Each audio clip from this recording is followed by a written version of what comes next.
سرتا بناوي خواي قورو مهربان. السلام عليكم ورحمة الله وبركاته. سلامي خواتان لبي قتاب يعني آزيسو خوشويست ئاوەتە خوازم هەمووتان زۆر باش و تەندروست بن. سپاس بۆ خوای گەورە من دووبارە گەڕام و بۆ لای ئێوەی بەڕێز قوتابیان ئینشاءالله بە یارمەتی خوای گەورە ئەم ڤیدیۆیە هەر تایبەتە بەوانەی سێیەم لە بەشی دووەم بە ناوی لۆگاریتمەکان. لە ڤیدیۆی پێشوو باسی ئەوەمان کرد کە چۆن بزانین ئەمە لۆگاریتمە، وارە چۆن بزانین لۆگاریتم بگۆڕین بۆ شێوەی توانی یاخود شێوەی توان بگۆڕین بۆ شێوەی لۆگاریتم، یاخود چۆن بتوان ئەنجامی لۆگاریتم بدۆزینەوە. وتم هەموو کاتێ ئەنجامی لۆگاریتم یەکسانە بە ژمارەی توان. سپاس بۆ خوای گەورە ئەمە بە شێوەیەکی باش ڕوونم کردەوە بۆ ئێوەی خۆشەویست. بەڵام ئەمڕۆ بە یارمەتی خوای گەورە لەم ڤیدیۆ باس لەوە ئەکەین چۆن بتوانین سیفەتەکانی لۆگاریتم بەکاربهێنین لە کردداری جاران و کەم و کۆ و دابەش. ئایا سیفەتەکانی لۆگاریتم چین؟ وەکو چۆن هێزەکانتە سیفەتی تایبەتی خۆیان هەبوو لە کردداری جاران دابەش، بە هەمان شێوە لێرەش لۆگاریتم تە سیفەتێکی تایبەتی خۆی هەیە. ئەم سیفەتانە تۆی خۆشەویست بزانی ئەبێتە هۆی ئاسانکاری ئەوەی کە وەڵامی ئەم پرسیارەم دێوە کە ناوە لۆگاریتم کردداری کۆکەم بوونیە چۆن بتوانین ئەنجامی ئەمە بدۆزینەوە. یا لە قوتابیان بە یارمەتی خوای گەورە با دەست بکەین بەمە. سیفەتی یەکەم ئاڵێتی ئەگەر هاتوو نووسرابوو لۆگاریتمیدا گریمان ئەوە ئەیبی لە شوێنی ژمارەماندانەوە. ئەگەر لۆگاریتمی سی لێرە نووسراوە کردداری جاران بوونیە بوو، دوو ژمارەت هەبوو، کردداری چ بوو؟ کردداری جاران. تۆ ئەتوانیت چ بکەیت؟ دوو لۆگاریتم دروستکەیت. بۆنە هەتە ژمارەیە، بۆنە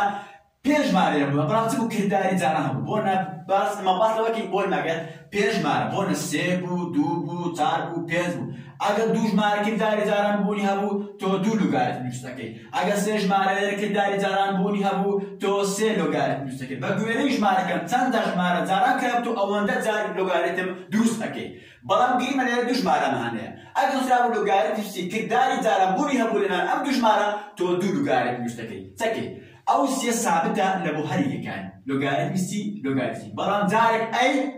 جارێک بی، بەڵام کردداری جاران دەبێتە هۆی کۆ. ئەگەر تۆ لۆگاریتێک لە بۆ هەر یەک لە بۆ ئەی و بیەسەکە ببەشیەوە کردداری کۆ دروست ئەکەی. قوتابیانی بەڕێز بۆیە قوتابی وریابە ئەگەر نووسرابوو لۆگاریتمی ئەی جاران بی تۆ دوو لۆگاریتم دروست دەکەیت لە بۆ هەر یەکان دنتینە سی بەشدارە لە بۆ هەر یەک سابتە، بەڵام داری نووسی ئەی داری نووسی بی، بەڵام جارانش ئەکەیە کۆ ئەگەر بێت و لۆگاریتم لە بۆ هەر یەک لە ئەی و بیەکە ببەشیەوە. و ئەگەر هاتوو قوتابی خۆشەویست بەم شێوە لە کردداری کۆ بوونی هەبوو ئەتوانی ڕاستەخۆ بخوێسە شێوەی کردداری جاران. واتە بەم شێوازە تۆش ئەوانە یەکسان. واتە ئەگەر کردداری کۆ هەبوو ئەتوانی تۆ یەک لۆگاریتم نووسی ئەی جاران بی، بەڵام ئەگەر هاتوو کردداری جاران بوونی هەبوو ئەتوانی بخوێت چەند لۆگاریتم، بەڵام جاران ئەکەیە کۆ. بە نمونە قوتابیانی بەڕێز نووسراوە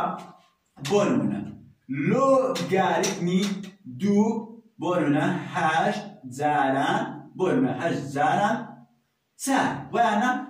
نووسرا لۆگاریتمی دوو هەشت جاران چار. مادام کردداری جاران بوونیە تو ئەتوانی بە ئاسان وەڵامی ئەمە بدەیەوە. لۆگاریتم چەند لۆگاریتم؟ دوو لۆگاریتم دروست دەکەیت. دوو لۆگاریتم ئەنووسی لێرە ئەنووسی لۆگاریتم دوو، لۆگاریتم دوو ئەوە دروست دەکەیت. مادام جارانتە کۆ ئەڵانجی لۆگاریتم دوو لۆ بۆ چێ؟ هەشت لۆگاریتم دوو لۆ بۆ چار. ئەم شێوازە ئەمە شێوە قوتابیانی خۆشەویست. زۆر لە قوتابیانی بەڕێز پرسیارێک ئەوها لۆ دێتەوە،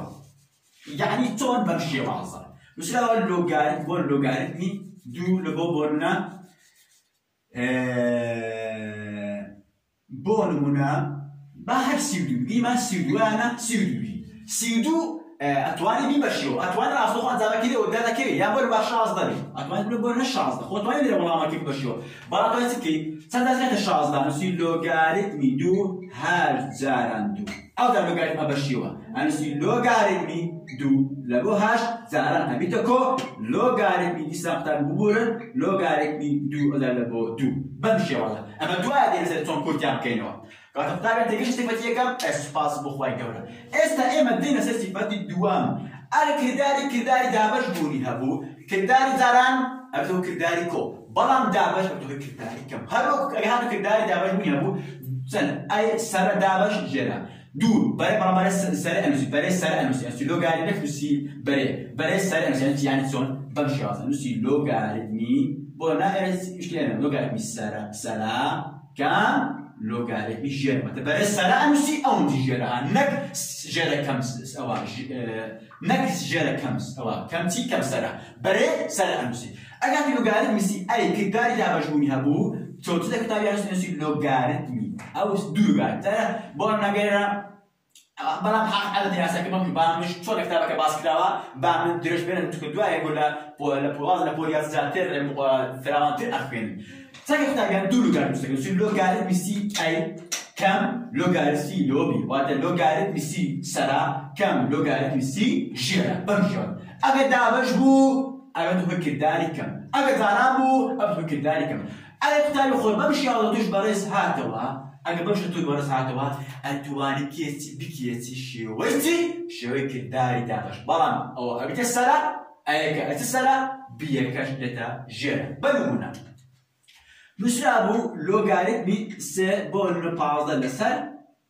نو وانا اتوان مالا كداري دابشا توتدكي لوغاريتم دروس اكي تا لوغاريتم دروس كسر جيري يكسر مثلا شي لوغاريتمي او سي ثابته باز دا سر كام مثلا لوغاريتمي سي لوتي لونو واجي اوجد هاتوا أتوان بكرتي مادام كما أو كومو تكام تشكل دار دابش بونيها بويك لوغاريتمي سي أنوسي سرشي أكي همو كان أول سريع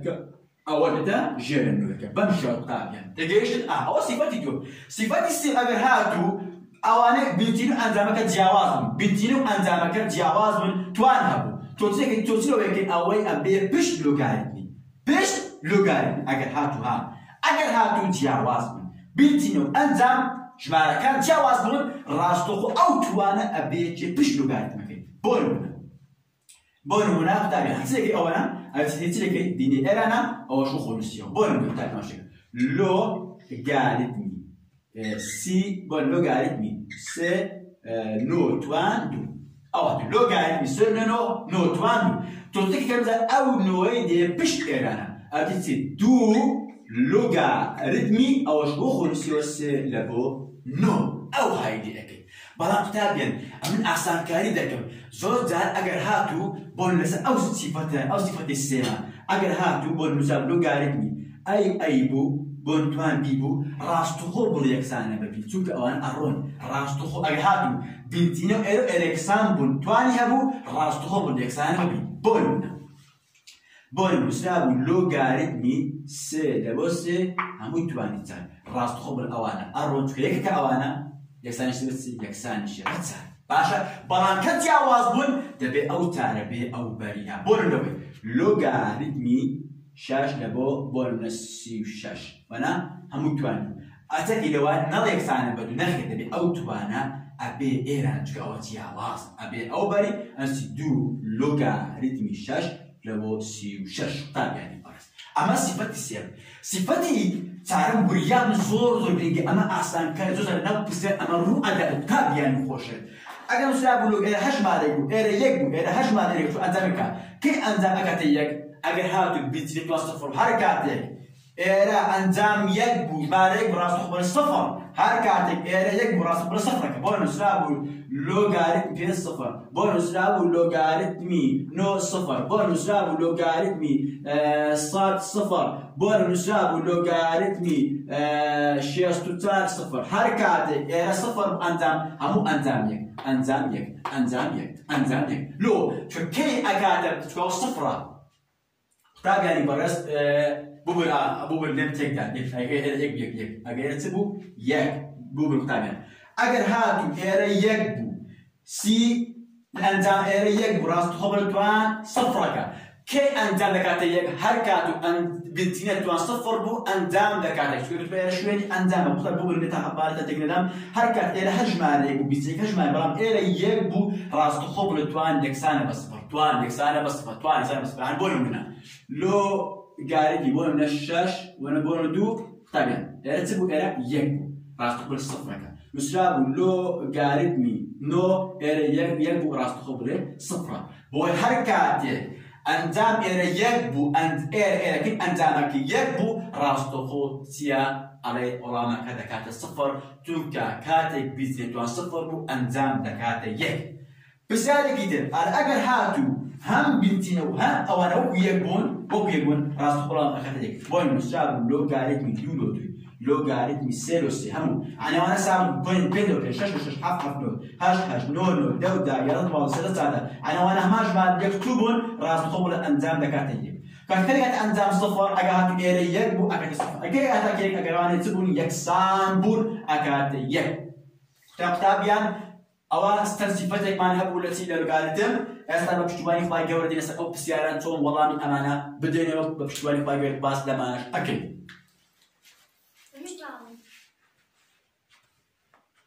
يا لقطاب يعني خوش رجل لكن من دابل بو والله من أم بسيارة توك أم بسيارة ما هم صار بطل يدو زور جرينج أغلبها يا كم بس شالو قالت مي بينز لبو حتى بينز إذا اختار يعني بيتنا بينز أي أتواني بينزا كي لخبطة عطا بينزا خينا بوبها بينزا كتا بس بينزا بس بينزا صوت بس بينزا كتا قطاقة تونا تواني لمانا بلي من بينزا لخبطة عطا بنيتي أي تي أكيد لم كاتلا أو حتى بينزا هو شنو بكيف داير زانا حتى بس بينزا عطا قطاقة لأن أنا لو قارب بينزا بو حتى بينزا يكسان بس يكسان لو قارب ممكن بينزا أو خلصينه حتى بس بينزا التي بس بينزا سي التي بستوبات زاران سي قطابيانات الأصانة أم زاران أو تتبدو كرداريكو تدولو ها كويمان كرداري زاران أو تو كرداريكو ودولو قالت بنستاكت كدوش ماري أمستي لو قالت مي بيز لبو بستوبات زائدا لو قالت مي بيز لبو سي لبو سي قطابيان دماش أماكا بنتي بينزا آية أندام كاتب ستوبيد قدامي تندر أم بينزل الخبز كاتب ستوبيد تندر دو كوات راس تخول اللي بتدو فاش عن سيوتي لو قالت مي بينز بتواني دو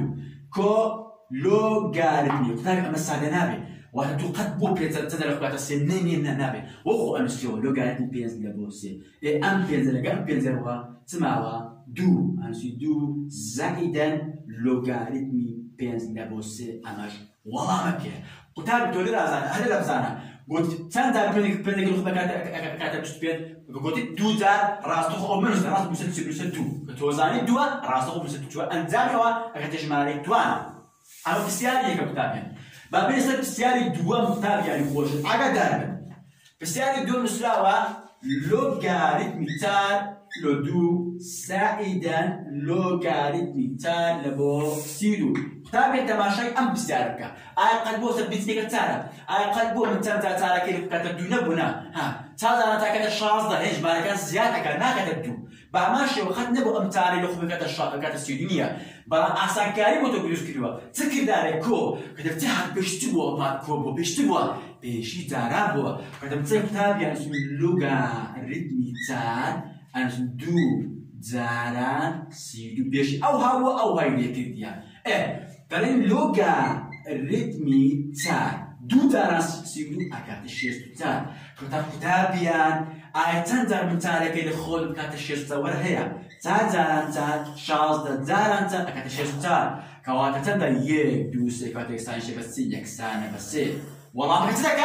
والله ما سي ددت كتاب يعني خوشويست فمش عارف بديها أما بسياري دوام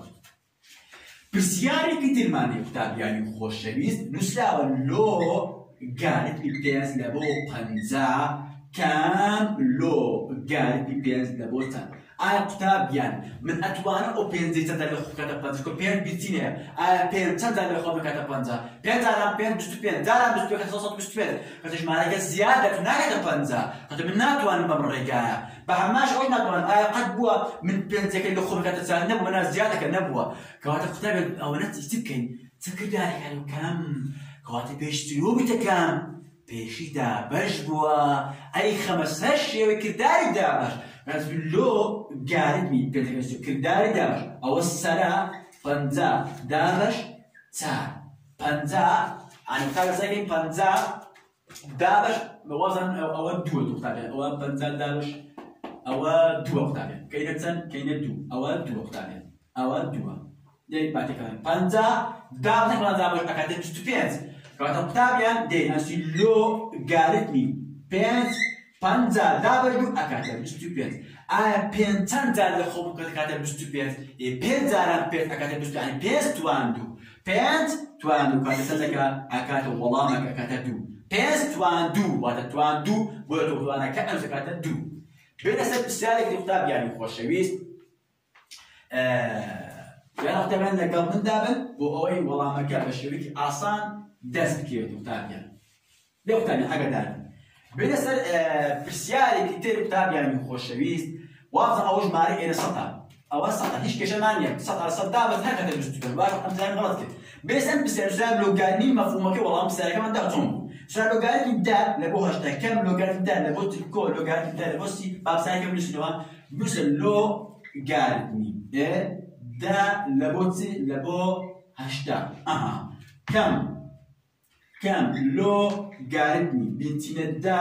لبو تل زائدا لو قالتني دا لبو سي كم لو قالتني دا لبو شش ثابتين بيش تو بزاري تال درست به كل درست به دا برضو تدرس به لكن أم أتوانم أم دي تدرك كاتها عشان نحكي نقوى ده زاران ده كات الصف كات قد نبي أم دي تنزل دخول كاتها فبده كبتيني أوش أنتما من أتوانم ده كي دخول كاتها عشان نحكي ناتوان كات زاران ده كات الصف كات من ناتوان كات قطعت تستيقظ كم دابش بس لو قاعد بس أوش ناتوان كاتتصير أوش ناتوان كاتتصير أوش ناتوان كاتتصير فبده كي دخول قد تصير سيد الناس بكن دايد عن ده كي دخول ديو بيوقت يعني لو تدرس ده كداري ده بس لو قاعدني دا بس مسحش دابش سي أو هذا مثل كو لو استيقظ كداري كمية مثل لو قاعدني دا سي دابش ها طبعا أو دوا كداري دابش كوكو أو كويبوسو أو دش كداري كمية عنده ستيك كداري دابش نسبي مثل لو قاعدني دا هشتا دابش تا ها سنة كشان سنة أنا أوقات سنة سنة أكاتا بيست أذكر لو قالتني تماشي لو قالتني عفوا أوتر بوبر هشتا دابس شاركتم طبعا بوبر بساركا هشتا دابس صفر بصفر هش دابس أكاتا دو صفر لقى صفر أروى هش دابس أكاتا دو هذا لو قالتني يوم سي دابس أكاتا بيان تابيان أدي أول سامن ناتوان دورة قد يكون كم كنا قد نبوا من ديك اللي خب دو بزارم كاتب نبوا وقد نبوا من ديك اللي خب دو بزارم كاتب نبوا بلام تابيان ما دام كداري كويا ديك كمتيم خمسة شيوي كداري زارم ولا بيشي زارم بوتكو كاتب لو قالت ميدا أنسموا دو زارم بين يكسان لو قالت ميدا دو زارم بين أكاتا إيه هكذا يقول أواني يكسان بون راس تخو أنزام تندك أنزام أكاتا يك شابيان إذا دي سبيسيالي كنا راح نبغى خوش ورندا كموتك أو بسيالنا المهم مصدر مطير خوش بينه توا يعني خوازم لما تيجي يشتغل يا نقطة يعني خوش يستري أم دو بسيالة كان كلمة وراح نكتبها كان مثال لو قالت من دولو تاكو لو قالت من دولو هاش كم لو قالت دولو وسيدو باب بسيالة كم والله مدين نقطة يعني خوش يستري ده أبي أنا قرب دام بس بسيالة كم طيب كم حنقال يمر بيش بخيسة شوي زارع شوي كداري دابر بس أنا أتوان زمانم بيستين توا من أتوانم كما تسال بول أتوان دو زارع دو كمان هنا من أول أتوانم كما تسال دو زارع دو كتان دو زارع دو كمان أول سنة راح تقول أنزل وكانت دو كانت دو كتوان دو ها من أتوانم أو دو إذا خوب ما كانت كتان دو زارع دو كتان دو أنا تسال بدو كو أتوان أو دو إذا خوب كانت هشبالة دو زارع دو تا زاران دو كتاش عن سن دوا أوه دو زاران دو زاران دو زاران دو كتاش كذا من أتوان أو بيزيد ويل خود أو كتاش سن دوا يك دو س كتاش س راس تخون س عادي أتوان أو دو ويل خود كتاش يلو بالله سن زار بينزار تماشي كا دو زاران دو زاران دو هش زاران دو شال زاران دو سيد يك دو س زار بيش كذا كام بينز كذا بوتني من خشش شوي كداري زي كداري دور كنت تواني من راس تخو أنزامك بدوزك أنا ما تواني بأنزامك بدوزينوا أو خشش شوي زاران يا خشش شوي دابر دو كوسة أكاتا بينز كم بينز أكاتا صفر كذا والله ما قدرتوا والله ما كان صفر درتوا بين سنة بستيانة كتاب يعني أم بستيانة الأستاذ أسأل من لو يناتوانا أم ديا لو خوي جمع كاتة دوازدة تكدر زاران ده كاتة الصد أو جمالك صدق أنا كاتة دوانا كاتة دوازدة بوي من اللي أنا أي خمسة شيوي كرداري دابش يا كرداري جاران بوت كيف أنا ما نقول تون كمل راس خمان تواني أنزام كيف بدي عليك برامنات وام أمديا لخوب يوم كانت دوازة هذا جاران تا كانت الصد برامن جلسي أنزام كانت أنزام دوازة درس كانت نابي متأكد أو يخت شوي جاران أنا لو قالت مي دا بوت كذا كوب تجاران لو قالت مي دا دوازة جاران تنكي دو لسر سي مسكام لو قالت مي دا هاش لسر وش خوب مستوى تابعا تندك أما كتب دوازة لقيسي أبي تتسال دوازده دابش ابتسام تازارن نوهاش سلو قالت مي تندك دوازده بس تتسال تازارن اكتاش لو قالت مي دا لبو هاش كام لو قالت مي دا هاش لسر دا تختار من ناتوان ام دي لخود كتا هاش دا وناتوان ام دي دوزال لخود كتا تزال كتا هاش كتا بتكر داري كم بويا خمسة شوي دابش انا اسم لو جي دا ايه تندك سواء تسال هاش دا بس هاش لسر دا اختار بربا ايش سأوي بكين وانا ساري هاش دا جاي سدا هاش لسر دا اما خوي مان سارا وخلصينه وهاش دكا ما دام كتا هالقراني بك برام دا بك او خوي مان لبولي حاف لبولي هاش دا بس دبيت تزاران وام كتا تكر هالقراني بك كتسن دا لسر هاش ها قطابيان هاش دكي ساري وخلصيوه كاتي دوم دابش دكي زاران اوش هالقراني بك كتسن دا لسر هاش ام هاش دكا امش جروا يكسان شبدا كتن تو انزامي قطابيان يكسان بسي لوجي دا تن تو انزامي اوا دبرتو كواد لوجي لبوتا اگه ما دم يكسان بون دبدبو يكسان شبتي يكسان شبا تابعا دو بيشتري كتير ماوا بان سرحب دو بيشتري كو زور جينكا على بستر من يكسان بوا بفشتواني خلوي انا مش باس كم بوي خوشويست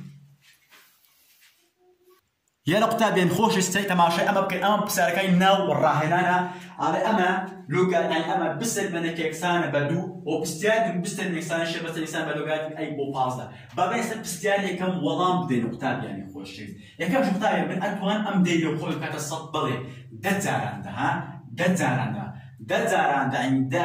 زاران تاني كات الصد كاتواري من أندام أو موديل كات دمان هدو هذا شيء أو تنس أنا سدو أو لو كمان أو دين نسوي كو آياتواني أو دين خوب كات هجر نخير ناتواني كات بلهاش روش ناتواني كاتش كسري أو كين دابش أمس يك لو قالت مثل لو قالت ميدا أو بتتصير دابش هجدا دابش طبعا هجدا بوتي كمان كذا دابش كم ناتوان أم دين خوب كات هجر نات هجدا قط دزارنا كات الصاد نابي هجدا طبعا بويا مادام كمان أبي تدابش هجدا دابش هذا بس كان أو خلص لو قالت ميدا لبوسي زار ام دوز دو كومسو طبعا تنك امس لو قالت مي ام ديرزنو هجدا دابشش اكاتسي كام لو قالت مي دا لبوسي طبعا امش كرداري كامنيه او خلدو بار تشوي كرداري دابش دو كيس دوكو لو قالت مي دا تي سي دابش سي ها طبعا والاودو او ارستك اودو دوكو لسينوا طبعا سيدا بس أكتيجي كارسي لو قالت ميدا لبوي هم طبعا أما خيمان حركاتك إلى يبو تندك أنزامي أوي عن أو دتوان تنبو كتيجي دتوان صفر كتيجي حركاتك إلى يبو إلى هجمة مثلا أنزام إلى حركات إلى يبو إلى هجمة يبو بمزج نابي إلى يبو نابي إلى تكيك يكتيجي بمزج إلى نابي تكيك إلى يبو ما دام يسأل رسول الله صلى الله عليه وسلم بنا هاش مالك تبيت قال لي دبو هاش مالك إيريك بو راس دكتور استيقظ ما بلد بيجي كده اللي عندي بيدنا دو كيف خالص ندو كو أو ما دام إيريكا إيردا عاد توصل كتير دتوان صفر كتابيا أو كتابيا أوش طوا يكتوان صفر هاي أو هاي صفر كده ليش هذا كات صفر يك سيك كان يك تيك تصفر يعني ليش أبي دو عطي يعني كان يصفر يعني بعمل شيء يك نعرف بقول لك هاش مالك بو إيردبو بهج مالك ما دام إيريك بالتتك ما دام إيريك راس تخو إيرتنك صفرك أنزامي ويصفرك كان دوكو صفر أكاد دو من والله ما كي درجة رابعا ما بينستن أم بسيارة بو إيوه خوشويز بروم كانوا دي بينستن مثلا دخوا أحسن بوام يارتي تماشى أو ناتواني كذا من ناتو أي جورا أو خبروا لا خب كذا بعض نابيين كذا تختارين استعمل أوي تسكب أو إتم 5 شركة داري تعمش مثل لوجي أي طاضي خوب نسموها كو أول كما سكر دايما بس لوجي أي بستو كذلك كم بستو يقدابش حرف بلس لوجي أي لبو طبعا أو بينزا ممكن أو بينزا أو بينزا ما شفت من بلان بينزا بلا بينزا أو بينزا أم بغلط لوجي أي بينز كو لوجا رتمي أي بستو يقدابش حرف أكاد السي طبعا أو بينزا من بغلط نسيبوها بستو يقدابش حرف أكاد السي فتختار من كذلك كو تلو دواناكين كو وتتزاران بوا مثل لوجي أي بينزاران سي يكسان باللوجي أي بينزاران سي أكاد البازدة همان وضعك درجها كتاب بياني خوش شديد استاش جلسة دو بسيار كابيتا دو كمالشكال أم حاكي شو تزروا لوكاريت بيتيار بوني توم تواني كمالشكال أم دوزنوا أما جوي خوشت رندك كموا يا لقطاب يعني خوش شديد بابين سر أم بسيارنا توار بسيارن وتا بينز بسيارن نو كتابك بوني هم نموني كتاب هم راهنا كان دولكو مالشكالي أم حاكي شارن دوزروا ما بس تي بهاي تدو بهاي إكس دوزروا بابين سر بسيارك بلا تماشاكل ناو إكس لوغاريتم بوني هي يكمل شيء ندمي لوغاريتم كان لابين لوغاريتم لابينو تنها قراوش مالك كذا كان بكاري بوني بيه ما إكسان بوني بيه صوب تواني وإذا بيخوش بيتا بتان دلنا كتاب يسأل أم حاكي لوغاريتم يدولو إكس كو لوغاريتم يدولو سي يكسان لوغاريتم يدولو بوتو واسطة إما قطع تماشاكل إما قراو خوتونات واني ولا أما كتساكن مادام كداري كويا أخيسا كداري شوي تزاران كتا يك لوغاريتمي أنسيو دو تيرا كانوسي إكس زاران سي إكس زاران سي كتير يعني سي زاران إكس يكسانا با لوغاريتمي دو لبو دوازده تقولش قطع يعني دوباره أكموا بقول قطع دوباره أكموا دوباره أكموا أما كداري كويا أكيد مثلا شوي زاران وتبتي سي زاران سي زاران إكس سي زاران أو زاران سي زاران سي إكس عم سي إكس طبعا أم لوغاريتما لكن أم لوغاريتما أروع يعني هل بتك هل بلاي أطلع سكين ولا هل دابستك بوبتن أم لوغاريتما دو دابل هل دابستك دابش لوغاريتما تستكين لوغاريتما دو هل دابستك لوغاريتما دو أو بيكور روشتن بيكور روشتن ما ولا أنا سي إكس يكسان لوشتما بس دوازنا بويبتن لوغاريتم لابي هل دابش لوغاريتما دو أكيد لوغاريتما دابش كا بيكور روشتن لوش روي تمام سؤال سي إكس يكسان بدوازنا كل إكس دوزينوا كرداري زاران بونية بويا من دابش سي أكبر إكس يكسانا دوازدة دابش سي يكساني شبات زار خلنا نقول مالشكاري أم حاول مثلا إكساني شبات سي يكسانا بتزار دقيقة ثانية بابين يصير بسياري كتير بويا وشويز رمكينيا بسياري دوا لوك أم أغلبها بسياري يصير لو غاريتمي دا دو إكس كو سي يكسانا ب تمام طبعا من لينا توان لوغاريتمي درابل مش كده لوغاريتم دنيا اجي بحد با راس تاخذ دابش هل تسمع هل دابش لوغاريتم دماغي خاطر من ناتوان دير لوغاريتم درابل مش كده لوغاريتم بلاش لوغاريتم ذهبي كتاب السوديري ولا لوش ما انا اوش ما علي كوبوتيه او كوبوتيه كتاب كي اما ياسك ما حبل صفه كان لوغاريتم كي ام كاتي اكاتيه تسكاتي اجي هات بمشي وازرو ها لوغاريتم او انت بيكسامون يكسامبون وات أو يكسامبون أكتيجي كاتا تيجي كتابي أنا سكتي لو ها لوغاريتمي دا لبو دا ها بوسين دا تكو بيتين دا أجي بوسي تارو تارو تار أو كواتا كي أو يكسامبتي يعني أو لوغاريتم أو يكسامب بيك لوغاريتم أي لسان تكيري يبو لوغاريتم أي لو يكسامب بيك كاتا تنسوس لوغاريتم دا لبو دا كاتا تشوف لوغاريتم دا لبو تشوف إكسان كاتا شوي يكس دا أنا لوغاريتم دا لبو دا أو لما تكتب تاني حبل دا باش تكتب لوغاريتميتي دا لوغاريتميتي دا لوغاريتم دا لوغاريتم روي تسمع دو إكس كو سيما وديرا يكسانا على طبعا لوغاريتمي دا لقد رتما بس او ديما بس او ديما اقدر اول ديما اولا طبعا خلينا نقول مش كان ابحث شيء دوزني كيف تدخل مع لو سيرز قال لك اما من اوبري دو اكس يكسانا كو ابتسي كو ابتكم دا كم سي كتا دو اكس يكسانا دا كم سي اكاتا حب مزم اولا مثلا دابش دو اكس يكسانا بس حاب دابش دو دو زاران كانت أو بريدو كانت دابشي دو أكن كانت إكسنا حب لسان دو بين سان بسياري سيب تابع الخوشي بو إيه خوشي زيادة رون آشنابي بسياري سلاوتي لوغاريتمي سي دو إكسكو يكسانا بتي يكسانا بدو طبعا ليش بدونات واني راستخو لوغاريتم لابي أي سود لوش معنا ورقاكني طيب السود لوش معنا ورقاكني واحد بيتنا سير لا تكاد أكاد دو بخوش تبوا سي بتواني دو أكاد دو ناشي عنتي واحد أول لوغ عنتي طبعا حتى يهو لوغاريتمي يهو سي بتواني دو راستخو بيسك سي أو سي راستخو ما كيستنى نسا بتجمع عليك طبعا عفوا استا بورن لوغاريتمي لوغاريتمي سي كماشي بيزنس سينيا بيزنس لو لوغاريتم سي لما كان اي مش سي تقول او سي ارون لو تو او مايتو طبعا بويا كان او صوب بو لو شاز يعني لوغاريتمي سي دو اكسكو يكسان لوغاريتمي او سي تواني او خمسة سي يعني بيستمر وقوم مستوى كيف سلمسا طيب أول ما تكلم دابش لوغاريتم سي كم دابستي لوغاريتم سي دابستي لوغاريتم سي طبعا لوغاريتم سي رويتما دو اكسكو يكما يكسان أول نقول أو رويتما لنا سيتوان دوما أو سيتوان دوما أول تكتب دو اكسكو يكسان سيتوان سيتاران سي أكاتنو أو يكما أو بري دو اكس يكسانا نو كملك في يك مدرت أو بريت كملك دو إكس يكسان نو كملك أكاتا هش أول سكن دابش دو أكتر دو ما كرداري زارنا إكس يكسانا هش دابش دو يكسان شبات سال كت إكس يكسان شبات سال بس أم بسيارة كتاب يعني خوش شويت بسيارة كتير بوي خوش روم كده بوزاتي لا يبقى آشنا ونتربت أم بسيارة وات أما لوغاريتمي سلاوا لوغاريتمي دو كوان دو اكس اتي